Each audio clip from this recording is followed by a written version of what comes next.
Hello and welcome back to UnKind TV. I'm Martha, and tonight I will be discussing The Real Housewives of Orange County, Season 15, Episode 3, The Splash Heard Round the OC. We open with Shannon, Archie, and John. My favorite part of the scene is Archie. I love Shannon's dog so much. She and John are pretty boring. There's not much to say. She complains about using the Peloton. She says that it hurts her vagucci. And then Shannon is venting to John that she really wants to get to know the better side of Emily. She is adamant that she has tried everything to get close to Emily, that Emily has thwarted her efforts at every turn. And I actually do like what John does with Shannon. He says, "What would Emily say to me if I were to ask her, why haven't you been able to form a relationship with Shannon?" Shannon doesn't quite have an answer for John, but I think John putting things in perspective is going to force Shannon to consider Emily's position a little bit differently. The other takeaway from this scene was Shannon's food looks awful, as usual. Am I the only one who notices this? That's my biggest concern with Shannon's business. I'm not questioning her ability to launch a business or be a successful businesswoman. I just think the product is not very good. Maybe call Bethany? Next, Kelly, Elizabeth, and Gina are out to dinner. Gina tries prodding a little bit about Elizabeth's ex-husband, and Elizabeth says she's under a strict gag order and she cannot talk about it at all. That really annoys Kelly, and I do understand that. However, I think Elizabeth is being smart. You can be a really good housewife. You can bring the drama without revealing every little personal detail of your life. I think some housewives, in particular Teresa Giudice is the best example, might someday regret how much they chose to share on national television. Then the ladies get into how Elizabeth and her current boyfriend, Jimmy, have not consummated the relationship. They are obsessed with this. They think it's weird. I think they go a little too far in insinuating that if he's not getting it from Elizabeth, he's getting it somewhere. Elizabeth claims that he is the one who respects that she's still technically married and doesn't feel comfortable having sex. I don't know if maybe Elizabeth thinks it's better for her divorce if she claims she hasn't had any relations with her boyfriend. I don't know. Also, there's more than one way to skin a cat. I'm sure they're doing something. Does it have to be intercourse? I get why the ladies find it strange. I was told when I was, I think, 9 years old by a relative at Christmas, you don't buy a pair of shoes without trying them on. If I had to guess, I would say Elizabeth has tried on the shoes. Maybe she hasn't walked in them, but she's tried them on. Gina starts venting about Shannon and Braunwyn making fun of her condo, and she says she's more hurt by Shannon because she felt she had a real relationship with Shannon. Braunwyn she never liked, she's never going to like, and so she kind of expects that. But the consensus seems to be that Shannon must be the one telling the truth. Kelly right away says Braunwyn doesn't lie.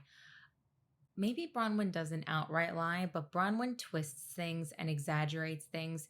And we did catch her lie last season. One of the first things she did was lie to Tamra about talking to Tamra's enemies who had been on the show. She has been caught lying. I wouldn't say Braunwyn or Shannon are particularly trustworthy. Braunwyn, to me, it's a little bit like with Danielle Staub. I don't think she's making everything up out of whole cloth, but I think she puts a spin on it to benefit herself.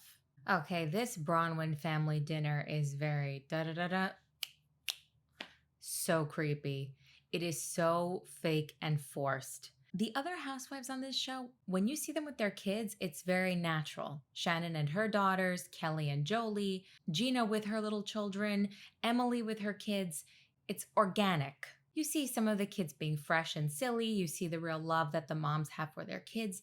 The scene with Braunwyn is so staged. There is just something so wrong with that family, and it is not just a result of Braunwyn's drinking. The whole dynamic is dysfunctional.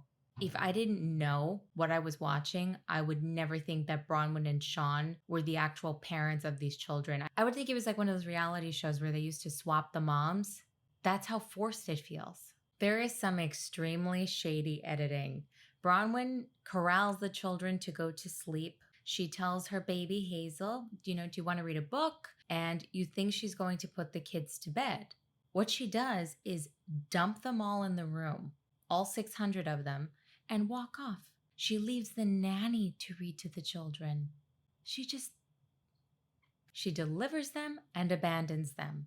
And then she's talking to Sean about, oh, thank God that's done. And the editors cut back to the kids just sitting there and the nanny wrangling them to get to sleep. You don't tuck them in, Braunwyn? I'm having a very hard time feeling sorry for her. She goes on this rant to her husband about how she failed to be a good mother. It was the one thing she always wanted to get right. This is something I used to hear in meetings a lot, especially from moms. It's like they couldn't understand the part that hurts the kids isn't necessarily seeing you drinking. I mean, that is a terrible, toxic thing. But it's how self-centered the disease of addiction is. Everything is about me, me, me, me, me. And then you get into recovery, and recovery, if you're not careful, can become me, me, me, me, me, me, me. My feelings, I screwed up. I'm so awful. I need attention. Come to my meeting. Come to my anniversary. And I see Braunwyn going right into that. I am a bad mom. I feel so bad. I screwed them up. They saw so much of me failing. She says, I couldn't even do this. But what does do this mean, Braunwyn? Do this as in take the kids and dump them with a nanny? You have to be there. I have found that to be true in life. No matter how badly you might have screwed up with your kids, nobody's a perfect parent. I have friends that made many mistakes with their own kids. People I grew up with had parents that made mistakes. Everybody's parents make mistakes. But at the end of the day, two things really matter. That your parents love you and you know that, and that they were there for you. That's it. Everything else you can work through, in my opinion. If you love your children and you give them attention, there is no replacement for your time. Accompanying your children to the bedroom and then leaving them with the nanny does not a good mother make. They want you. They want you to be the one in bed reading to them, kissing them, tucking them in. They don't want the nanny. Braunwyn is complaining that for a long time her baby Hazel would run to the nanny instead of her. What do you expect? There's a fine line between accountability and a pity party. Braunwyn, have you heard this one at a meeting yet? Pour me, pour me, pour me a drink. That's where pity parties lead you. Braunwyn reminds me of that experiment with the wire monkey. If you're not familiar, this is a long time ago, very unethical, it would never happen now, where the researchers set up all these monkeys with two types of fake mommies. One mommy was really cuddly and soft, and the other mommy was cold and made of wire, but that's the mom that provided food when the monkeys would approach her. The soft and cuddly mommy provided nothing other than being soft, cuddly, and comforting. The wire mommy provided food but was very cold and creepy. So then they would scare the monkeys. That's the part that I call unethical. I know it's very sad, not nice to scare them, but they wanted to see what the monkeys would do. And every time they scared the monkeys, you can guess they didn't run to the fake monkey made of wire that was cold but provided them food. They ran to the cuddly one every single time, providing resources, providing money, shelter, food. Those are basic things that you do when you decide to have children, but more than anything, they crave love. We do a walkthrough of Kelly's new house with her realtor. There's really not much to say other than the home is beautiful and Kelly's looking forward to a new chapter in her life. Kelly says that she has chosen this home and this neighborhood to please Jolie. She thinks it is the best thing for her, and I have a lot of respect for that. Now Braunwyn and Shannon are going for acupuncture, and Braunwyn has just been to her first AA meeting and she's feeling honest, and she tells Shannon that she really has to tell her something. I threw you under the bus. And Shannon is like, what? Braunwyn explains that she told Emily that Shannon had called Gina's condo sad and depressing. I didn't say that, Braunwyn. I didn't say that. Shannon is denying it fiercely. We get dueling talking heads. Shannon says she is not a liar. That is something she takes pride in. And Braunwyn says Shannon swore to deny this at the time she said it. Look, I think Shannon said something along those lines, but what Braunwyn did is wrong. Don't drag somebody else into your shadiness to make yourself look better. Okay, I did it, but she did it too. Are we in kindergarten? That's not being a good friend. If your friend says something to you privately, I know it's tempting when you're the one being attacked for saying something to say, well, so and so said it too, because you want the reinforcement. That's not putting your friend first. I don't think Shannon said anything as bad as Braunwyn's making it seem. I'm sure she said something patronizing about Gina's condo. I just have a feeling Braunwyn is delivering it in a way that makes it sound a lot worse. Bronwyn's behavior just all around is toxic. She's creating drama wherever she goes. The common denominator in all the problems so far this season is Braunwyn. And when you're at the center of every problem, you're the problem. We see them get their acupuncture. Braunwyn gets needles to the ear to treat her addiction. And then it's Shannon's turn. Of course, Shannon is nuts and is freaking out over every tiny little prick of the needle. And she tells the practitioner that she's feeling angry with Braunwyn. Of course, Shannon's angry. She has every right to be angry. Nobody likes being told I threw you under the bus. And just because you admit it and you give someone the heads up, that doesn't make you an honest person. Oh, yeah, I'm just letting you know that thing you said to me privately, I used it because I needed backup. That still makes you a shitty person. And now it's time for Shannon's party. Gina gets there first, so she's able to have a conversation with her friend Shannon about what Braunwyn has disclosed. Shannon admits that she did say the condo was small, but she says that she did not say it in any kind of insulting manner. She just noted that it was small, but that she thought it worked for Gina because Gina's kids are little. And Shannon says the words Braunwyn put in her mouth are not in my vocabulary. I don't know about that. Shannon says that Braunwyn is really the one who wouldn't stop talking about Gina, and Gina knows that. I think that's true. And look, as I said before, I think Shannon said something maybe a little worse than just letting Braunwyn know the condo was small, but not at the level that Braunwyn made it seem. I think Shannon is not going to cop to it because she doesn't want to look mean and because she's not going to back Braunwyn up. What Braunwyn did was a really crappy friend move. If a friend did that to me, I would be very angry. What Braunwyn did to Shannon is seriously breaking friend code. Like, I'm the person, if a friend comes to me and says, hey, listen, I know that what we talked about was private, but I have to say something and nobody ever backs me up. I need you to back me up. I'll be like, okay, fine, whatever. I don't care. I will tell people what I think right to their face in a delicate way, but I will still say it. But if a person just takes something I said privately and uses it in a moment and then comes to me later and says, oh, by the way, I threw you under the bus, I would be very aggravated by that, and it would really make me question the friendship. Shannon goes as far as to tell Gina she thinks that she is in a better financial situation in some ways because Gina is a home owner, which is not something the rest of the women can say. They are all renting. That is very true. When you rent a big house, one bad thing happens to you and it's easy come, easy go. No matter what happens to Gina, now she has an asset. The bottom line is Gina tells Shannon she believes her. She says, you're my friend. If you tell me you didn't say that, I'm going to believe you.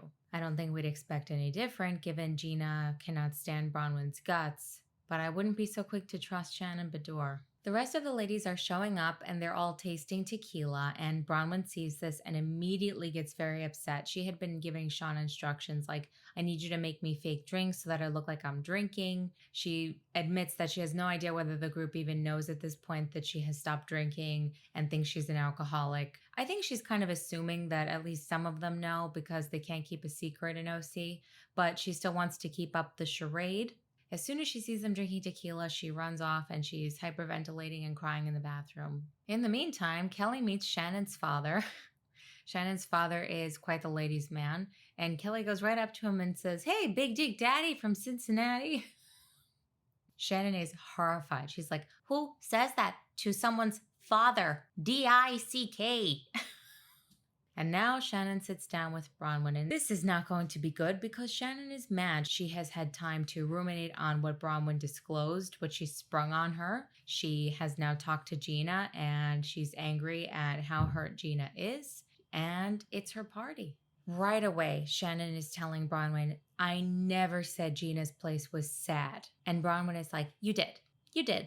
Shannon is becoming irate. She says that, again, that's not in my vocabulary line. And Braunwyn starts the toxic stuff again with ganging up. Sean heard you too. And Shannon rightfully says, I'm not going to go 2 against 1. Sean should not get involved in any capacity, especially because he has proved himself to be nothing more than Braunwyn's lapdog. I wouldn't believe anything he had to say. For a while, he was even on Twitter responding to every tweet that was critical of Braunwyn. Every single one. Some of you might find that cute. I think it's a little creepy and obsessive. He is a classic enabler, and no, I don't think he has a role in backing Braunwyn up ever, because I don't think he would ever cross Braunwyn. We've not seen any evidence that Sean will ever hold Braunwyn accountable for anything. In between this drama, we see 2 funny things. Emily and Gina being BFFs. Emily pops a whitehead for Gina, because that's what friends are for. And Kelly throws out Shannon's food. I don't blame her. It doesn't look good, ever. Braunwyn is now weaponizing her sobriety, which I really do not like. She's implying that Shannon can't remember what she said about Gina because she was drunk, and now Braunwyn is sober, so her memory is crystal clear.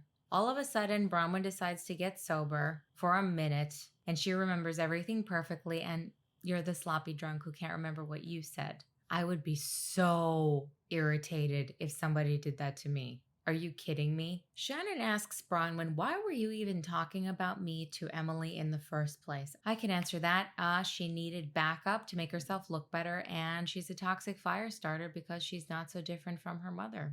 Now, Braunwyn's answer as to why she was discussing Shannon with Emily is very telling, because she proves here what a manipulator she is. She gives some version of the truth, but it's with a twist. Braunwyn says the reason she told Emily what Shannon had said was that Emily asked Braunwyn, where did you find out that Gina's condo was small? Because Braunwyn and Gina have nothing to do with each other. But why would that have prompted Braunwyn to say Shannon was making fun of Gina's condo? She could have simply said, oh, Shannon mentioned to me that Gina had bought a condo and that it was on the small side. That's what you do. If you're put on the spot and you want to answer honestly, but you want to protect your friend, that's all you have to say. Make it like a deposition. Just answer the question. Where did you find that out? I found out from Shannon. She told me the condo was small. But Braunwyn threw in, unprompted, Shannon called it sad and depressing. I remember in the moment, Braunwyn just kind of said it to Emily. She said, I'm not the only one saying bad things about Gina. Shannon's been doing that too. Shannon says her condo's sad and depressing.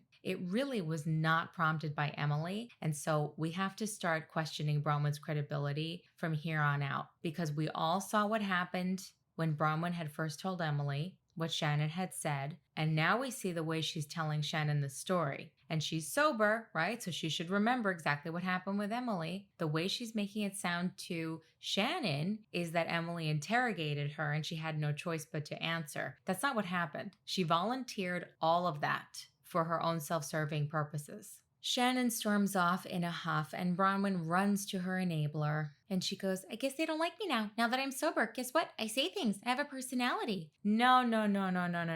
It has nothing to do with you being sober. This is toxic behavior, whether you are drinking or not. Now that Braunwyn doesn't have drinking to hide behind, she's not the fun party girl, she has to hide behind something else, because I think she lives in terror of people seeing who she really is, and I don't even think she knows who she really is. So to replace the drinking, she starts fires everywhere and then runs away and plays the victim, so she can isolate herself and hide from reality. Shannon runs over to talk to Emily, and she says right away, I did not say that Gina's condo was sad. Emily tells Shannon exactly how this conversation with Braunwyn transpired, and I'm glad for this scene because I was worried, am I remembering this wrong?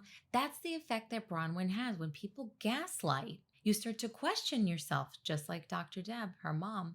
I questioned myself. I was like, am I getting this wrong? Emily, the lawyer, lays it all out perfectly. This is what happened. This is what I asked. This is what she said. This is what I said. It was 100% Braunwyn volunteering, but Shannon did it too. Elizabeth is trying to gain some clarity from Braunwyn as to what's the story with the conflict with Gina, because Elizabeth doesn't really know anything. Braunwyn makes it sound like Gina has always had a problem with her for no reason. Maybe that is a little bit true. I think Gina was very much on edge last season. As we know, she was being abused in several forms by an awful husband, and she was having financial troubles, and Braunwyn is very rich and very snotty. Gina is a lot more down to earth, and Gina was irritated by Braunwyn. Maybe she was a little bit envious, maybe she just was rubbed the wrong way by someone who has all this money and unlimited funds and can do whatever she wants, and she can put her kids in the school that she wants to put them in. And I don't think I'd call Gina jealous, but I think she resented Braunwyn. And Braunwyn would constantly give Gina unsolicited advice, which is really aggravating when you're in a bad place and someone delivers it in a condescending way. Braunwyn never came across to me like she was just trying to be helpful for the sake of it. She always seemed like, I know better. I'm the rich lady, and oh, I'm just letting you know, you little commoner. That school system is actually wonderful. Braunwyn has a very snotty way about her. And Braunwyn was mighty condescending for someone who was such a train wreck. So I can see why Gina didn't like being called the little sister or told where to put her kids in school. Like, just worry about yourself, Braunwyn. I have found that to be true, that often women who say to other women, you're like the little sister, are the biggest wackos who want to hide from their own problems and make you feel like you're the one with the issue. And they're the guiding force who's just so mature. Meanwhile, they are a mess. Braunwyn tells Elizabeth that Gina is incredibly ungrateful. I think this is in regard to Sean getting her home safely and then texting her. Now, some of you thought there was nothing sexual in the text and that the winky face could mean anything. The sexual part was the reference to the condo. They talked over and over and over about how that was their sex pad. That's where they had their threesomes. That's where they would go to have wild sex without the kids around. So when he texted Gina and mentioned that he got Braunwyn to the condo first and now she's sleeping, that's him saying, I just banged her. Wink, wink. That's inappropriate to say to someone who is your wife's friend and they're not even that close. They don't even really like each other. It was weird. The thing to say is, did you get home safely? By the way, this is Sean and Braunwyn's already asleep. That's all. That's all you have to say. Would you want to get a text like that from your friend's husband? You wouldn't find that a little weird? And Braunwyn doesn't put things in context. She doesn't tell Elizabeth. Sean was playfully alluding to our sex pad in the text. Like, even if she said that, she'd sound crazy. When you put it in context, it doesn't make Gina look bad. It makes Sean look weird. That's why she doesn't provide any context. Braunwyn says that she's just owning her truth and she has to do that because she learned in AA, you're only as sick as your secrets. Look, Braunwyn is not owning anything. She's pretending to own things, but what she's really doing is lashing out at everyone else. Shannon is telling Emily that apparently Sean claims to remember that Shannon insulted Gina's condo. And Emily's laughing because she's like, Shane would throw me right under the bus. He'd be like, she said it. Now, I mean, I don't know if that's ideal. I think it's a little more normal. I would prefer a husband who just doesn't get involved. Unless it's something really, really, really serious, like something slanderous or a really crazy accusation and your husband has to back you up about it. This is nonsense. Like, Sean, it's like responding to every tweet about Braunwyn. You don't need to do that. Take it easy. Emily picks up on Braunwyn weaponizing her sobriety and how manipulative it is. And Gina says, wait a minute, that's what she's doing to me too. Because when it comes to the text from Sean, the focus is always on, well, Gina was so drunk that she needed help getting home and Sean was just being a gentleman. It's like ever since Braunwyn got sober, she's painting everyone else as a sloppy drunk when it suits her. Well, I'm the sober one. You were drinking that night. I'm the sober one. Shannon was drinking and she can't remember what she said. I'm the sober one. You were drinking and my husband needed to make sure you got home. Gina gets a talking head where she admits the text made her feel very uncomfortable. She says she is more of a prude and she doesn't like hearing about their sex den. I don't think it makes you a prude not to feel comfortable hearing about that from an acquaintance's husband, not a friend even. It's really an acquaintance. It's weird. And then Emily lays it out. Emily's like, hey, listen, when you say all this stuff about threesomes and your rendezvous at the condo, it's not unreasonable that Gina felt uncomfortable. And I totally agree with that. It has nothing to do with Gina drinking or not drinking. Sean and Braunwyn decide to go confront Gina. And Elizabeth gets a talking head where she says she's never seen anything like this, but Braunwyn is as big of a nut as the rest of them. Elizabeth keeps gaining points in my book. Yeah, Braunwyn's crazy. Shannon starts telling off Sean. Good. He needs to stay out of it. Gina says to Braunwyn, why haven't you reached out to me at all? If you have such an issue with me, like, why haven't you just reached out to me? And Braunwyn's like, I've been meaning to. I've just been busy. I had to take my kid to something and get a facial. my viewers who are moms, you can sound off in the comments about this. All the stuff you have to do in a day for your kid, and Braunwyn thinks, oh, it's so time consuming to drop them off at something and go get a facial. When's the last time you squeezed in a facial in between doing drop offs for your children? She is such an elitist. Saying that really didn't do her any favors. She could have said, I've just been very busy. I've had a lot of personal issues. I've been taking care of my 800 kids. She didn't have to throw in, and I had to get a facial. She's an undercover elitist snob like her mom. She loved to say, yeah, my mom went to Burning Man, but she always wore St. John's suits. You're the same way, Braunwyn. And Emily even says, you have 2 nannies. So yeah, not only does Braunwyn think it's just so much hard work to drop your child off at an activity and go get a facial, she thinks that's a lot to carry while having 2 nannies. Shannon is flipping out on Sean, and she says something that I wholeheartedly agree with. You guys need to start being more authentic. That's exactly what I haven't been able to put my finger on. There is something so fake about these people and inauthentic. I feel like we don't really know them at all. All we know is that Dr. Deb is a horrible person, and Braunwyn is proving to be more and more like her every episode. She is showing a very dark side that we did not see last season. Shannon is also just randomly punctuating everything with, this is my party. This is my party. Okay, Shannon, yeah, it's your party, but I mean, this is what you signed up for, right? This is part of Housewives. You make up reasons to have events at your home, and people show up and throw drinks and brawl, and that's why there's cameras around. So just let's not. Gina says to Sean, let's just be clear. We wouldn't be talking about my condo if your wife hadn't launched this attack on me. And then it escalates. The editing is a little weird. I don't know exactly what happens, but Gina says, you're attacking me for having less money than you. And Braunwyn says, this is about character. And then Gina goes off on Braunwyn about what a sloppy drunk she is, how she's a little sloppy chihuahua, and says, go get wasted again. Now, I don't know if Gina knew about the sobriety thing and said this as a low blow. Maybe somebody clued her in, or if she just feels like you've got some pear on you to talk about my character when all you've done since you joined the show is be an out-of-control drunk who is a hot mess. Don't talk to me about character. And I can see why one of Gina's first attacks might be on Braunwyn's drinking, because that's something they all took issue with. I don't know. You let me know if you think that Gina said it to be cruel because she knew that Braunwyn's getting sober, or if it's just awkward timing. And if Gina didn't know, then, well, it's kind of on Braunwyn because Braunwyn hasn't been forthcoming about it. That's fine. That's her prerogative. But her reaction makes it seem like she thinks Gina did it on purpose. And it's right out of the Tamra playbook. She throws her drink. She says, I have 30 days sober today, bitch. And that tells me this is not about getting sober. This is about storyline. In that one moment, I stopped viewing Braunwyn as somebody who's genuinely in recovery. And I see someone now who just needed an arc.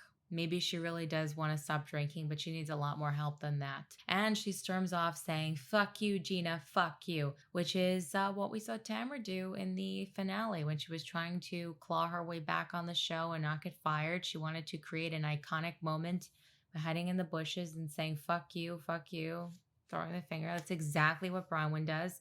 I'm not impressed, and I'm very turned off. And that is where we leave things. Thank you so much for watching.